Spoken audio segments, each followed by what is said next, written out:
היום וו אלול תף שין עין זין זה היום עשה אדוני נגילה ונשמחה בו. Sefer Yetzira, the book of creation, is very short. It's only about 1,800 words. But it's hard to overestimate its significance and impact. The Kabbalah in many ways is a development of Sefer Yetzira, including some of the most fundamental ideas and concepts and words in the Kabbalah. For example, the concept Sfiros and the fact that there are 10 Sfiros all go back to Sefer Yetzira. But the impact of Sefer Yetzira, it's not all about the Kabbalah.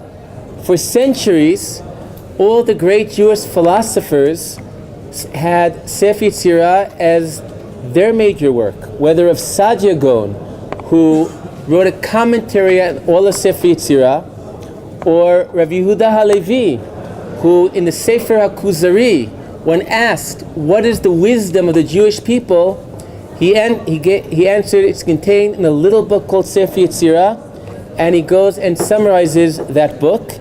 In fact, Harav HaNazir, Rav Kook's main student, in his commentary on the Kuzari, he writes that in fact the approach of the Kuzari in general really it's really a development of Sefer Yetzira. So we have Kabbalah, we have philosophy, but it doesn't stop there. Sefer Yetzira has impacted on language. Since Sefer Yetzira sees that language is having creative power, concepts of the Hebrew language have also developed because of Sefer Yetzira. Sefer Yetzira is impacted on poetry, from the poetry of Rav Shlomo ibn Gabirol, the great Jewish poets of the Middle Ages, through Bialik. Its phraseology has impacted on poetry, and more recently it's impacted on art. There's an artist in Sfat that his artwork centers around Sefer Yetzira. And I feel it doesn't stop there, that so many aspects of life, somehow those words in Sefer Yetzira, those basic concepts have, as its name, a book of creation, has some creative power. That those 1,800 words can impact on so many aspects of our lives.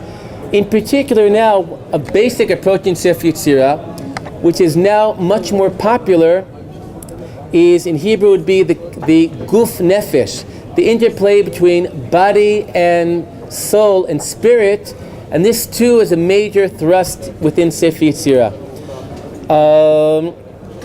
So in many ways I feel that even it's very poetic Sefer Yetzira, and I would even suggest that parts of it, even learning it by heart, because getting it really inside you and all sorts of encounters, somehow it always seems that something from Sefer Yetzira is the right thing to say. In terms of time-wise, it's not clear who wrote Sefer Yetzira and when it was written. When it's said that Sefer Yetzira is attributed to Avraham Avinu, it's more of a spiritual attribution than a literary. The end of Sefer Yetzira mentions Avraham Avinu, and basically the message is that these concepts about divinity and God, the writer of Sefer Yetzira felt moved to feel that he has discovered that initial discovery of Avraham Avinu. So more of it's a connection to what's seen as ideas of Avraham and not a literary composition by Avraham. Some see it at the latest it was written in the period of the Tanaim, around the Beit Midrash of Rabbi Akiva, which would be the early 2nd century, because there are Toseftot from that period that paraphrase Sefer Yetzira. In later times, the Talmud Bavli also quotes and mentions by name Sefer Yetzira. Now, maybe a few words in general about dealing with this aspect of Torah, which is connected to the more esoteric part of Torah, especially in light of the Mishnah in Chagiga that has strict limitations about the study of the secrets or the esoteric part of the Torah. The Mishnah in Chagiga says that Maseh Breshit, the secrets of creation, should not be studied with two, and Sif and Maseh Merkava even with one, unless it's one who understands things basically on his own. And now we know that the world we live in, these aspects of Torah, whether it's Maseh Breshit relating to creation, Maseh Merkava about the essence of divinity itself, are discussed in very broad audiences. So that's something I think to relate to about this explosion of interest and study, which would seem to be against the guidelines in the Mishnah. A turning point of this issue about revealing the Kabbalah to broader audiences really begins in the 12th century, and in fact, Professor Moshe Idel, who was one of the great scholars of Kabbalah, he gives the credit to the revealing of Kabbalah to the Rambam. And you can see the Rambam is often considered to be a rationalist. Some would say the Rambam would be turned over in his grave if he would hear that. But there are two reasons why the Rambam is so intimately connected to the spread of Kabbalah. The reason that Professor Idel gave is that before the Rambam, everybody knew that there is a secret lore of Torah called Maseh Breshit or Maseh Merkava. Almost very few knew what that was, but they knew there's a mystery within Judaism. They knew there was something beyond, so that 99% of the people didn't know what it was. That was still okay and still impacted people in knowing that there's something beyond in about what divinity is about. However, when the Rambam came and said, Maseh Merkava, Maseh Breshit, I'll tell you what that's all about. Maseh Breshit, that's about physics. Maseh Merkava, that's about metaphysics in the way that Aristotle thought about it. Idel said the Kabbalists could no longer be silent, because we could live with a situation that people know that there's some mystery beyond, but a situation that people think they know what Maseh Breshit is and what Maseh Merkava is, but they're totally wrong about it. That's a reality that we cannot live with. And therefore it's no accident that the son of the Ravid, one of the great debaters of the Rambam, the son of the Ravid was called Rabbi Yitzchak Sagenor. Rabbi Yitzchak the blind, he's probably the first Kabbalist in the way we understand it nowadays. In fact, the one document that we still have of Rabbi Yitzchak Sagenor is his commentary to Sefer Yetzira. But yet there's another Rambam Kabbalah connection, and this is that post Rambam the dangers of dealing with the mystical side of Torah are much less. Before the Rambam, discussion about the face of God could lead to misunderstandings of people taking things too literally and achieving a conception of God which would be considered to be idolatrous. After the Rambam, we have so much developed a more abstract conception of God, so much more able to understand things in the abstract. The language of Kabbalah, which is often the language very anthropomorphic, meaning using human terms to describe the divine, is much less threatening than it would be before the Rambam. And maybe I'll add one third reason, The Rambam, in fact, was actually a mystic. In fact, on the 800th anniversary of the passing of the Rambam in 2004, Bar-Ilan University had a massive 2-day conference about the Rambam as a mystic. In fact, there are descriptions at the end of the Mor Nevuchim about ecstatic connections to God, which has all the characteristics of a mystical work. It's no accident that probably the most dramatic Kabbalist ever, Rav Avram Abulafia, that among other things he tried to convert the Pope to Judaism, was sentenced to death, but then the Pope died and the king was so happy that he freed him. But in general, his 2 big books were the Mor Nevuchim and Sefer Yetzira. In fact, I heard that in Moscow they've discovered a manuscript of Mor Nevuchim written by Rav Yehuda de Leon, was attributed with the spread of the Zohar Kadosh. So there are a lot of. In fact, recently I was in Akko. I visited a friend of mine who's a Sufi sheikh. Sufis are the mystical aspect of Islam, and he told me how the Sufis all study Mor Nevuchim, and of course they study it in the original, which is in Arabic and not in a mere translation as we do. So these are the introductions, and now we can get to the book itself. The book itself is called Sefer Yetzira, which in fact is the name that Chazal had for the book that we call Bereshit, Genesis. One second. And so it deals with the topic of creation. There are 2 parts to the book. The first chapter deals with what's called the 10 Sfiros, defines them and tells us a little bit about them. And the following 5 chapters talk about the creative powers of the letters of the Hebrew alphabet. So we'll begin, and after a response, we'll begin the shiur. So you said that the Rambam was wrong about what he said about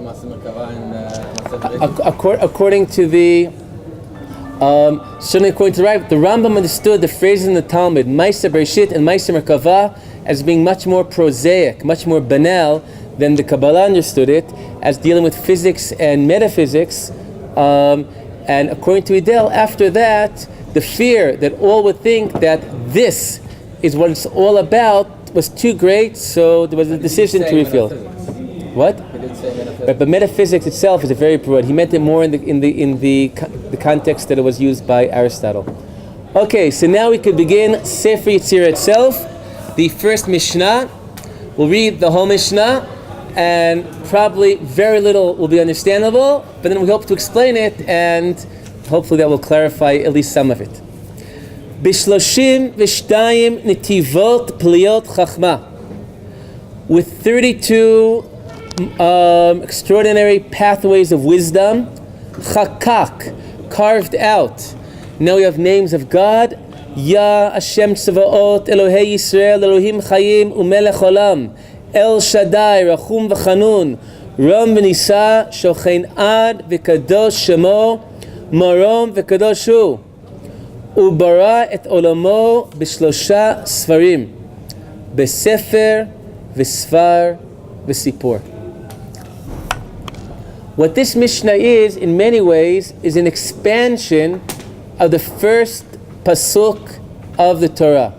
The first pasuk of the Torah is Bereshit bara Elohim et hashamayim ve'et haaretz.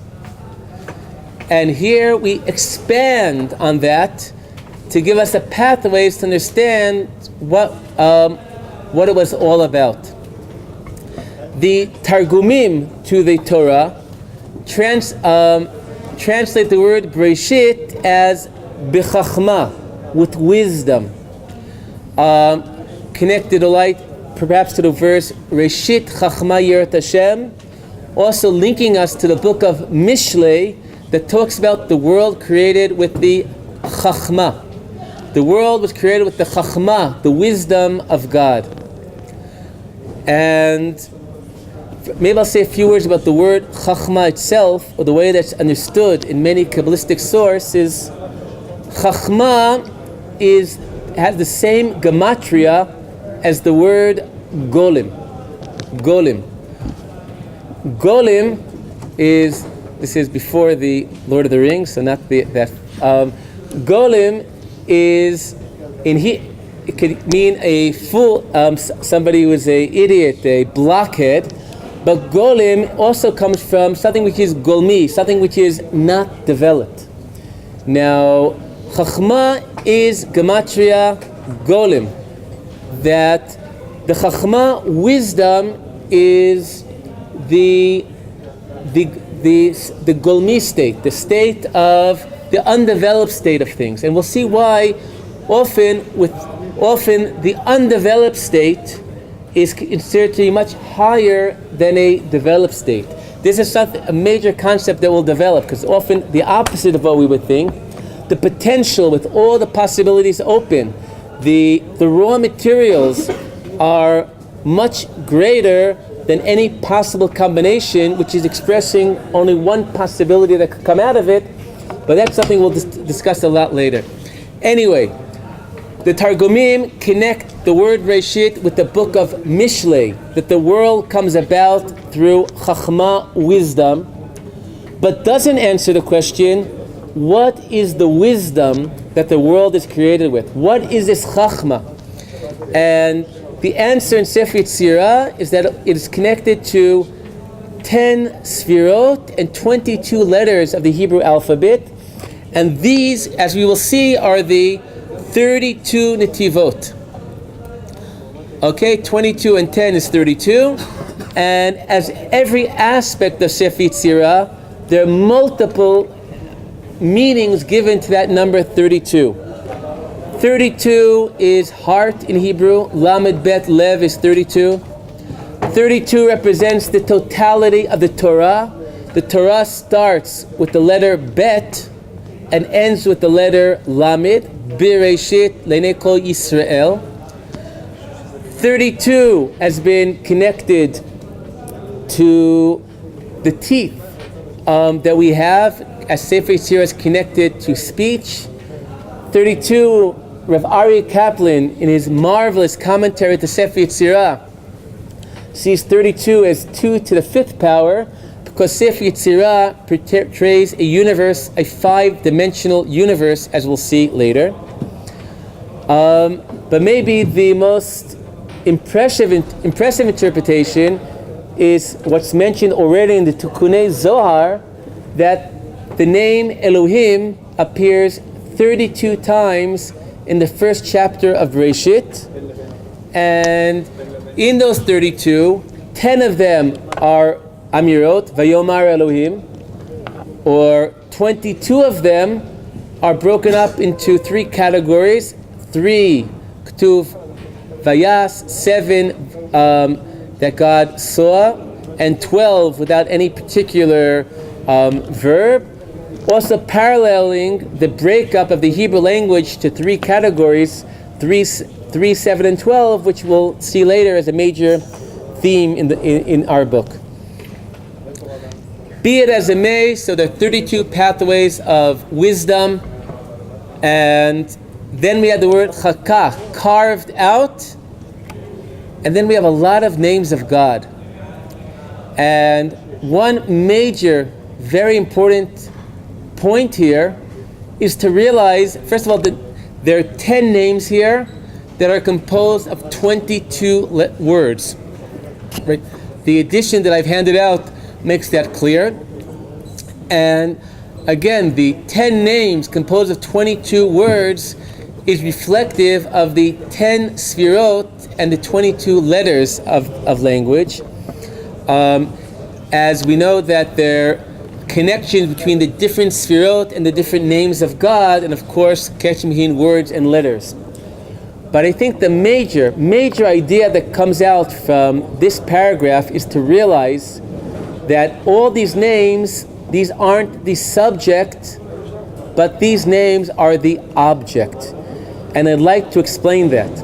Chakak, carved out. It's not that Yah Hashem Tzavot is the subject who carved out something, but that what was carved out are these holy names?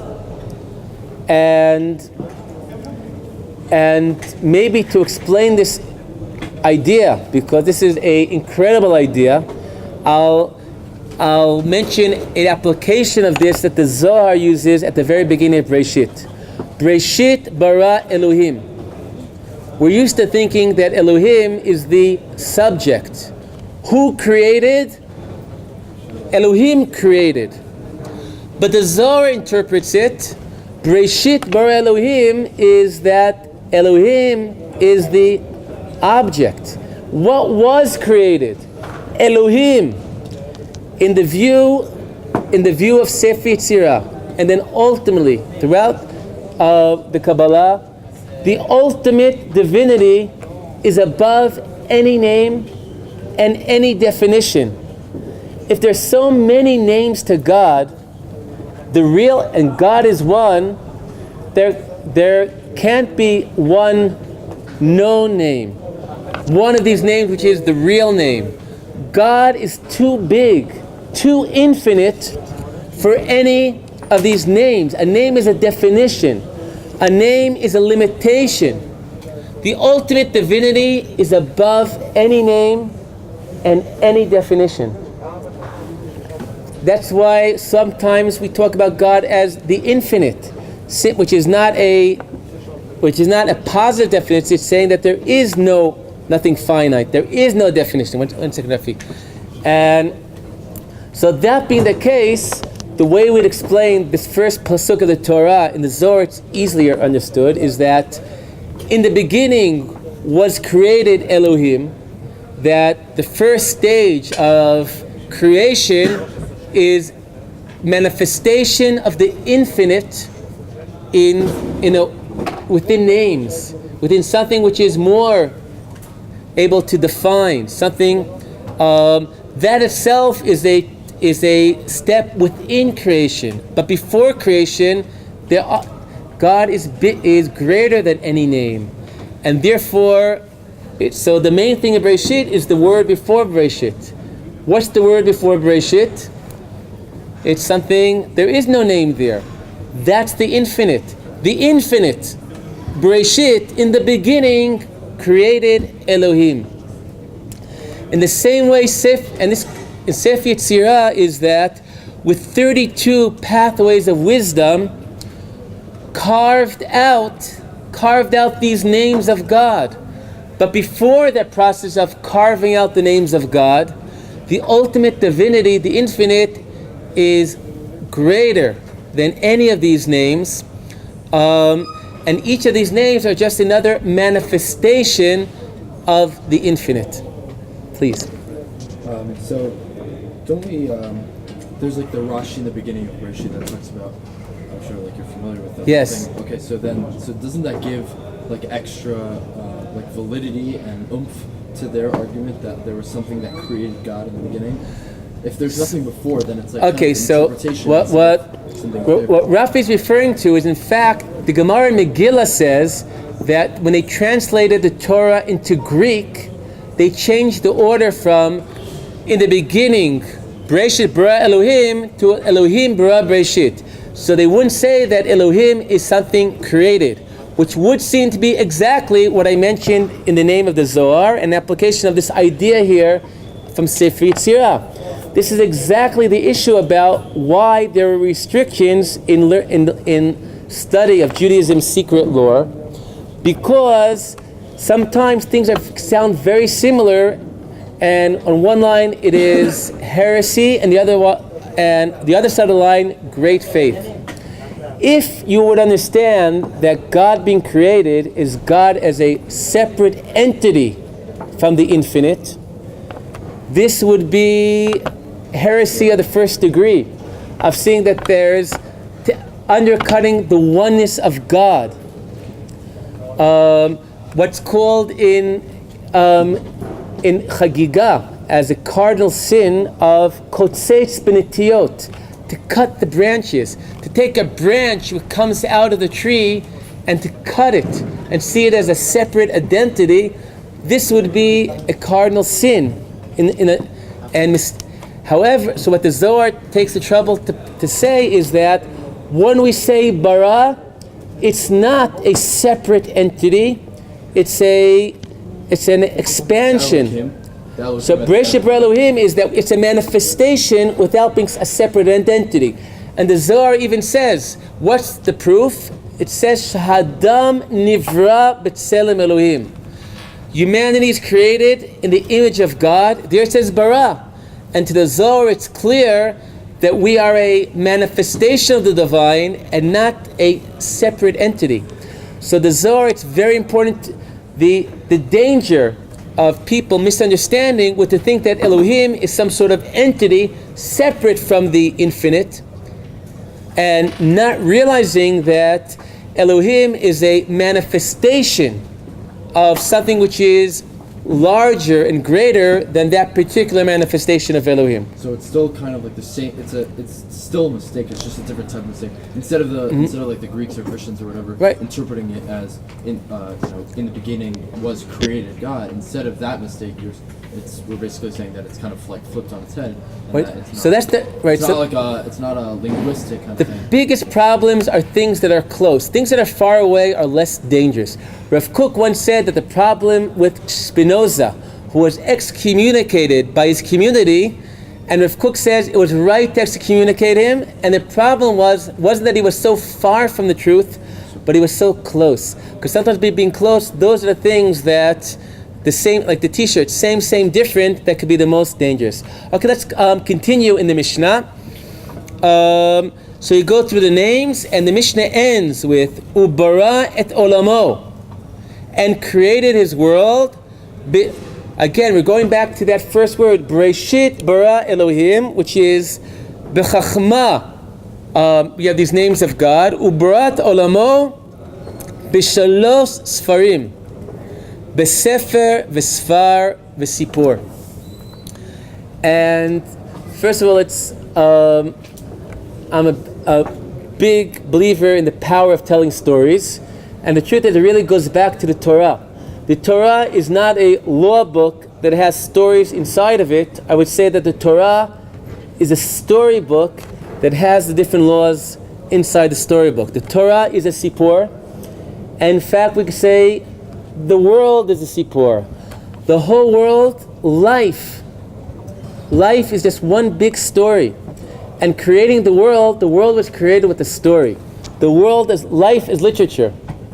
And so that certainly tells us the power of Sipur, but here we have three words, and it's not clear exactly what each one is telling us. B'sefer, v'sfar, v'sipur. And I'm reading it without vowels. It's hard to know even how to read it correctly. There are many interpretations here. Maybe we'll settle for one of them, which is Rav Ari Kaplan says that in many ways, the 10 Sfirot we'll see are connected to the world of numbers. The 22 letters are the world of language. Numbers gives us quantity. Language allows us to depict quality.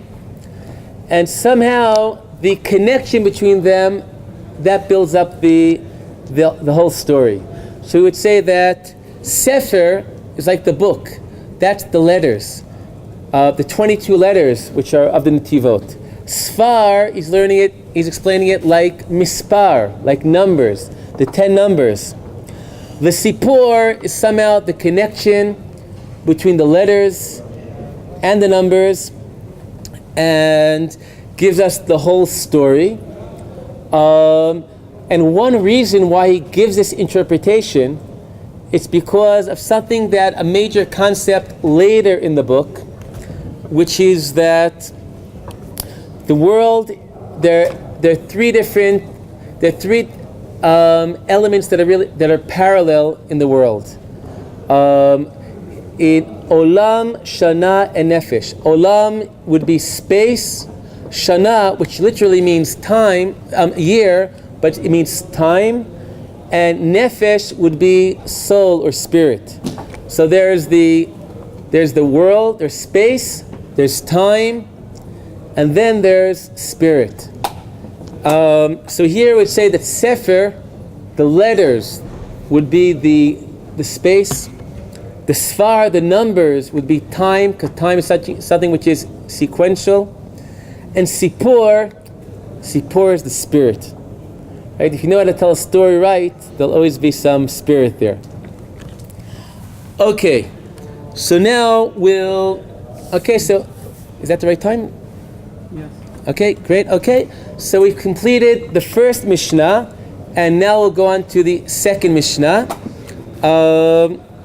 Sfiרות בלימה ו22 אותיות יסוד. The 32 are broken up to the first group, which is the 10 Sfirot, the topic of the first chapter, and the second group, which is the 22 letters, which is the topic of the chapters 2 to 6. The 22 letters are broken up into three groups: Shalosh imaot, Sheva kfulot, Ushtemesrei pshutot. Now, each of these groups will have a chapter devoted to it later. So for now, I'll talk about the title of this Mishnah, Sfiרות בלימה, which in fact, through the 9th Mishnah, is the title of each of the following Mishnayot. So I'd like to say a few words about what is Sfira and what is B'lima. There are multiple possibilities, and I think there's truth to all of them. The word Sfira, one meaning to the word Sfira would be connected to Mispar. In Hebrew, Mispar are numbers. Sfira are numbers. Numbers in a very deep sense, that before creation there was only God.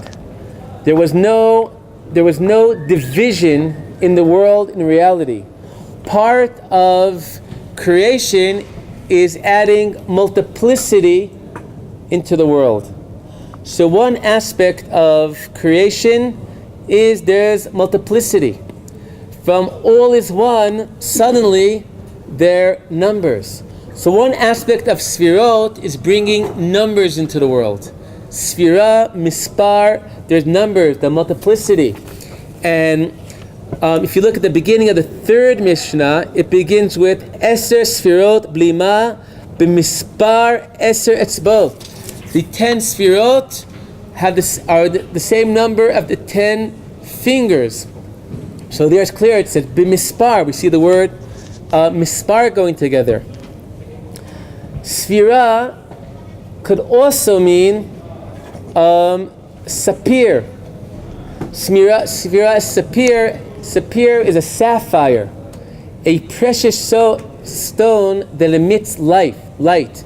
In fact, in the vision that Yecheskel has of the divine, he sees, he portrays the divinity. Among others, he sees in that a sapphire, a sapir. So yet another element, the Sfirot add multiplicity, the Sfirot add light which is visible, precious light which is visible. But yet another interpretation could be Sfira as Sipur, as story, as the previous Mishnah spoke about Sipur. That in many ways the Sfirot tell us the story of God. A story reveals something. And the Sfirot are the way that reveal the story about God. Like the Pasuk, Hashamayim misaprim kavod el. The heavens tell the glory of God. The second word here, B'lima, also has multiple meanings. One aspect of the word B'lima would be to break it into two words as being B'lima, without substance. B'lima, to say that don't think that the Sfirot are something concrete, tangible. These are spiritual constructs, so the Sfirot are B'lima, are not concrete. And this would go back to the verse in Iyov that God is Tole Eretz al B'lima. The world is hanging on B'lima, on, the world is hanging on to nothingness. But to realize that nothingness doesn't really mean nothing, but nothingness can be something where we can't grasp it, so therefore it's defined as nothingness. Similar to the within Buddhism, they see that the ultimate level of reality is also the ayin, the nothingness.